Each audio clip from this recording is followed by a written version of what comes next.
कधी तुम्ही असा विचार केला आहे का की काही वर्षांपूर्वीपर्यंत भारतात फारसं ऐकू न येणारं रॅप म्युझिक आज प्रत्येक तरुणाच्या मोबाईलमध्ये, प्लेलिस्ट मध्ये आणि रील्स मध्ये कसं पोहोचलं? एक साधा मुलगा छोट्या भागातून कोणत्याही मोठ्या सपोर्ट शिवाय फक्त आपल्या शब्दांनी लाखो लोकांचं लक्ष कसं वेधतो, याचं उत्तर आहे रॅप.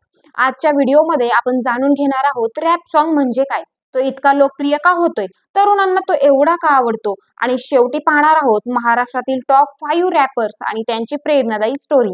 नमस्कार, मी आरती, आपण पाहत आहे आझाद मराठी. सर्वात आधी समजून घेऊया रॅप सॉन्ग म्हणजे काय.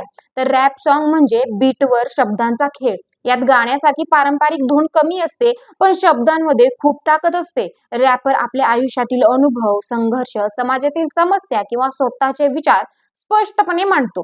रॅप हा फक्त गाण्याचा प्रकार नाही, तर तो एक व्यक्त होण्याचा मार्ग आहे. ज्याला जे वाटतं तो ते थेट आणि स्पष्टपणे सांगतो. हाच रॅपचा खरा अर्थ. पुढचा मुद्दा आहे रॅप इतका प्रसिद्ध का होतोय. तर आजच्या डिजिटल युगात रॅपला मोठा प्लॅटफॉर्म मिळतोय. युट्यूब, इंस्टाग्राम आणि शॉर्ट्स व्हिडिओ ऍप्समुळे कोणतंही गाणं काही तासात व्हायरल होऊ शकतं. तसंच रॅप सुरू करण्यासाठी फार मोठ्या गुंतवणुकीची गरज नसते. एक साधा बीट, मोबाईल आणि थोडं क्रिएटिव्हिटी, एवढ्यातूनही कोणीही सुरुवात करू शकतो. म्हणूनच आज अनेक नवीन कलाकार या क्षेत्रात पुढे येत आहेत. आता पाहू तरुणांना रॅप का आवडतो. कारण रॅप त्यांच्याशी थेट जोडतो. त्यात ऍटिट्यूड आहे, एनर्जी आहे आणि सगळ्यात महत्वाचं म्हणजे रियालिटी आहे. रॅप ऐकताना असं वाटतं की ही आपलीच गोष्ट आहे, आपल्याच भावना आहेत. यामुळे तरुणांना रॅप अधिक जवळचा वाटतो.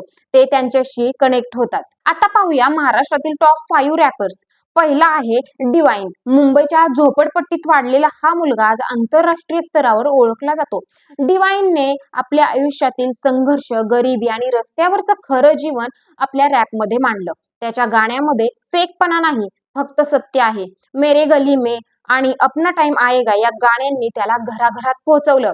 त्याची स्टोरी अनेक तरुणांसाठी प्रेरणा आहे. जिथून सुरुवात केली तिथूनच शिखर गाठता येतं. दुसऱ्या क्रमांकावर रॅपर आहे नेझी. नेझी म्हणजे मुंबईच्या रस्त्यांचा खरा आवाज. त्याने आपल्या परिसरातील वास्तव, लोकांचे प्रश्न आणि जीवनातील संघर्ष अगदी साध्या पण प्रभावी शब्दात मांडले.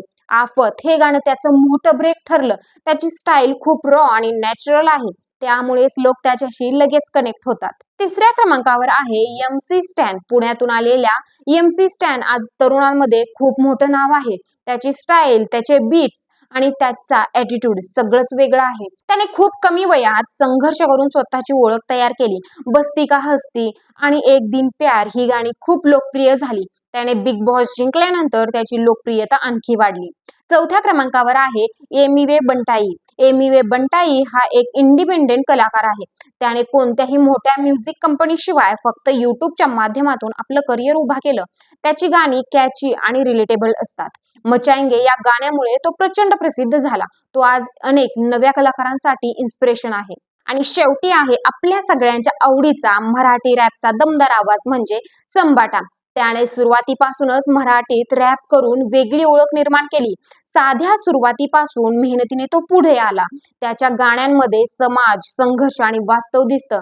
आई शपथ, भोंगा, शिवबा राजा सारखी गाणी तरुणांमध्ये हिट आहेत. त्याची स्टाईल अग्रेसिव्ह आहे आणि खूप रिलेटेबल आहे. तर मित्रांनो, रॅप हा फक्त संगीताचा प्रकार नाही, तो एक आवाज आहे आपल्या भावना, संघर्ष आणि स्वप्नांचा. आजचा तरुण रॅप मधून स्वतःला व्यक्त करतोय आणि आपली वेगळी ओळख निर्माण करतोय. कदाचित पुढचा मोठा रॅपर तुमच्यापैकीच कोणीतरी असेल. जर तुम्हाला हा व्हिडिओ आवडला असेल तर लाईक करा, शेअर करा आणि अशाच माहितीपूर्ण व्हिडिओसाठी चॅनलला सबस्क्राईब करायला विसरू नका. धन्यवाद.